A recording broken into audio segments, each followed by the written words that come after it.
આપણી વચ્ચે આજના મહેમાન શ્રી મહિપતસિંહ ચૌહાણ ઉપસ્થિત છે. તેમનો પરિચય હું આપું એના કરતાં આપ સૌ વધારે આપી શકો એમ છો. એમને વિનંતી કરીએ કે એમણે ઘણા સમયથી આ કાર્યક્રમમાં એમણે કંઈક બોલવું છે એની તૈયારી કરેલી છે. એવા શ્રી મહિપતસિંહ અમે જતા ત્યારે એ વાતો કરતા કે મારે ભાઈઓને કહેવો છે, સંદેશ કહેવો છે કે હું તૈયારી કરું છું. તો એમને વિનંતી કે ઉદ્બોધન કરે. આભાર. પહેલા તો માફી માંગુ છું, બહુ મોડો છું, પણ આ દિવસની રાહ જોતો હતો. અર્જુનસિંહ સાહેબ મારા જે ગુરુ છે એમને કહેજો યાર એક મંચ એવું લાવો જ્યાં આપણા બધા રાજપૂત ભાઈઓ ભેગા થાય. તો આભાર બાપુ. લગભગ આ મંચ પર બોલવા માટે મારું વક્તવ્ય ખૂબ નાનું છે અને બહુ નાનો માણસ છું. મને કોઈ અધિકાર એટલો નથી, એટલી હિંમત પણ નથી, એટલી આવડત પણ નથી કે તમને બધાને સલાહ સૂચન આપી શકું. અહીંયા બધા જ બેઠેલા મારા વડીલો છે અને ખૂબ પ્રેમ સાથ સહકાર ઓલવેઝ આપતા રહ્યા છે. પણ જેમ આગળના લગભગ બધા વક્તાઓએ કીધું હશે કે રાજપૂત સમાજ હજી એકલો છે. જાગો. બધે ફરું છું, ગુજરાત બહાર, દેશ વિદેશ, ક્યાંય આપણી ગણતરી થતી નથી.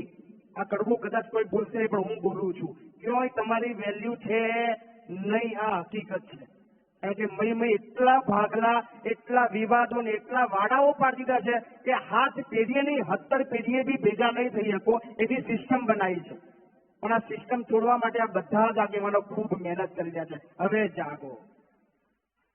કારણ કે આ હું એટલા માટે બોલું છું કે રોજ નવા 1000 થી 2000 એવા ચહેરાના જોઉં છું જેને હું ક્યારે મળ્યો નથી, ક્યારે એમને ઓળખતો નથી, પણ એમની પીડાઓ સાંભળું છું. એકલા છીએ, અમે બધા એકલા છીએ. જેટલા બી મારા મોલેસ્લામ ભાઈઓ છે, ભાઈ આવો, અમે તમારું સ્વાગત કરવા તૈયાર છીએ. તમને ખાતરી આપે છે ક્યાંય તમને એકલા નહીં પડવા દઈએ એની તમને ગેરંટી હું આ મંત્રી આપું છું. આવો યાર. હું કોઈ ઇતિહાસ વિશે નથી જાણતો, ઇતિહાસનો એટલો કોઈ નિષ્ણાત નથી, ઇતિહાસની કોઈ ચર્ચા મારે કરવી નથી કે એ સમયે શું બન્યું હતું અને શું થયું હતું એની અંદર મને કોઈ લેવા દે નથી. પણ અત્યારે લેવા દેવા છે. અમે તમારા વગર હજી અધૂરા છીએ. આવો યાર. ખૂબ ઓછી સંખ્યા છે આપણી. દરબાર બધાને થવું છે, દરબાર એમને ના થવાય. હા, બધા ઘણા કે મહિપતસિંહ તમે બધા ઠેકો લીધો, કહું ભાઈ ઠેકો લીધો છે. દરબાર શું અને આ ઠીક છે, આ તો ચૂંટણીઓ બૂંટણીઓ આવી લોકશાહી, બાકી રાજા જ છે એવું. અમારે કોઈ ચૂંટણીઓની જરૂર નહીં ભાઈ. અમારે જયારે કોઈ અમારા દરબાર નહીં, આખા 18 વર્ણની રક્ષા કરવાની થાય, એમના માટે બોલવાનું થાય, એમના માટે લડવાનું થાય. અમારે કોઈ ચૂંટણીઓની, કોઈ નેતાના મેડલની જરૂર નહીં. લડી લેવાના લ્યા. ઠીક છે, સિસ્ટમ છે એટલે સિસ્ટમના ભાગરૂપે આપણે ચાલવું પડે. પણ એના માટે એમાં બી આગળ આવવા માટે બધા ભાઈઓની જરૂર પડવાની છે. યાર હું વિશેષ નહીં, ખાલી આંખો બંધ કરીને અત્યારે સિસ્ટમની અંદર આપણા ભાઈઓ કેટલા એ વિચારો. આપણા વિસ્તારની અંદર આપણા ભાઈઓ કેટલા. હું કોઈ જાતિવાદી માનસિકતા વાળો નથી, પણ હા, ક્ષત્રિય છું એટલે 18 વર્ણની ચિંતા છે. કારણ કે રાજ કરવા વાળો ક્ષત્રિય હશે તે ચોક્કસ ક્યારે જાતિવાદી માનસિકતા નહીં રાખે. નેતાઓ બધા સમાજની અંદર છે, હોવા જોઈએ, મને કોઈનો વિરોધ નહીં, પણ 18 વર્ણનું વિચારવા વાળો એક ક્ષત્રિય જ છે એ લખી નાખજો. હા, તમે બધી જગ્યાએ જશો તમને અલગ અલગ સમાજનું બધું જોવા મળશે, પણ ક્ષત્રિય જ્યાં છે એ બધા સમાજના લોકોને સાથે લઈને દોડવા વાળો વ્યક્તિ હશે. એટલે મને વધારે વિશેષ છે કે મારો ક્ષત્રિય સમાજ આ જગ્યાએ પહોંચે. ભાઈ બહુ મોડું થઈ ગયું છે, બહુ મોડું થઈ ગયું છે.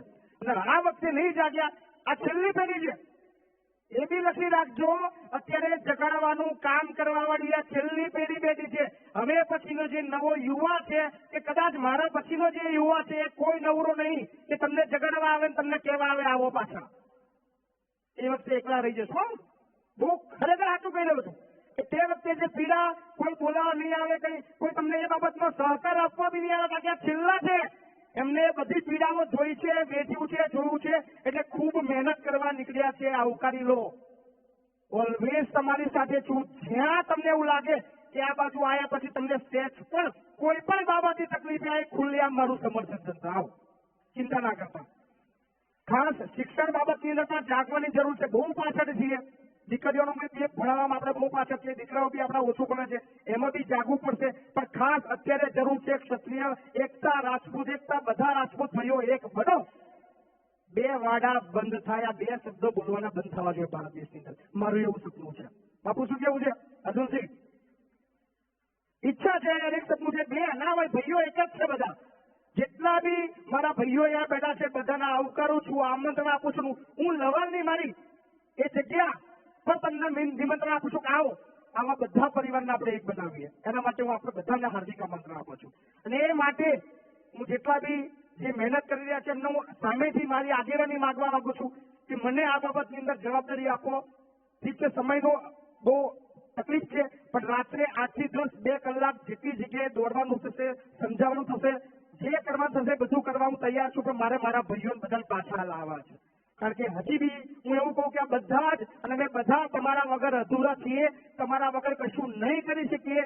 બે હાથ જોડીને એક નાના માણસ નથી, તમને બે હાથ જોડીને અપીલ કરું છું કે આવો, અમે તમારી રાહ જોઈને બેઠા છીએ. અમે તમને લેવા આવવા તૈયાર છીએ, તમારા ઘરે આવવા તૈયાર છીએ. અને બધી જ વસ્તુઓ જે સમાજની અંદર છે બધું જ કરવા તૈયાર છે. તમે ખાલી અમને ટક્કર કરો બાપુ આ કરવાનું છે, અમે તૈયાર છીએ.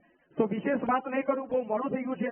દિલની ઘણી બધી લાગણીઓ છે, વેદનાઓ છે, પણ સમય અને સંજોગો જોતા અત્યારે કદાચ વિશેષ વાત નહીં કરું. ફરી વાર આપણે ચોક્કસ ભેગા થઈશું. એક મંચ ફરી એક નક્કી કરું છું અને એ મંચની જગ્યા પર લવાલ કહી દઉં છું. ત્યાં એક મોટો કાર્યક્રમ સમગ્ર ગુજરાતના બધા મારા ભાઈઓને આમંત્રણ આપીશ અને એના માટે ઘરે ઘરે દોડવાનું થશે તો જઈશ, જેટલું બોલવાનું થશે બોલીશ, જેટલું લડવાનું થશે તો લડીશ.